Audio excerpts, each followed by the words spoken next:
దేశ రాజధాని ఢిల్లీలో పార్లమెంట్ వర్షాకాల సమావేశాల తొలి రోజే ఉద్రిక్త పరిస్థితులు నెలకొన్నాయి. కాక్రోచ్ జనతా పార్టీ ఇచ్చిన చెలో సంసద్ పిలుపుతో దాదాపు 10,000 మంది నిరసనకారులు జంతర్ మంతర్ వద్దకు చేరుకున్నారు. దాంతో జంతర్ మంతర్, పార్లమెంట్ పరిసర ప్రాంతాల్లో ఇంటర్నెట్, మొబైల్ సేవలను అధికారులు తాత్కాలికంగా నిలిపివేశారు.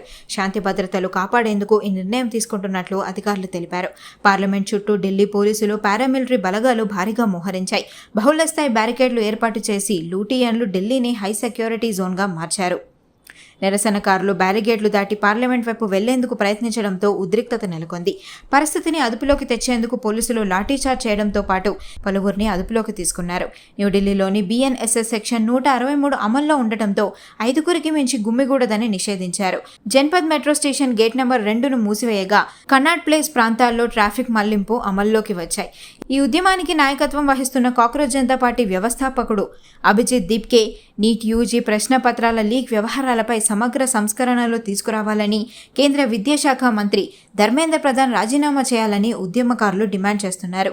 ఇక ఈ ఉద్యమానికి మద్దతుగా 21 రోజులుగా నిరాహార దీక్ష చేస్తున్న పర్యావరణ కార్యకర్త సోనం వాంగ్చుక్ను పోలీసులు సఫ్దర్జంగ్ ఆసుపత్రికి తరలించడంతో నిరసనలు మరింత ఉద్రిక్తమయ్యాయి. ప్రస్తుతం ఢిల్లీలోని పరిస్థితిని పోలీసులు ఎప్పటికప్పుడు పర్యవేక్షిస్తున్నారు.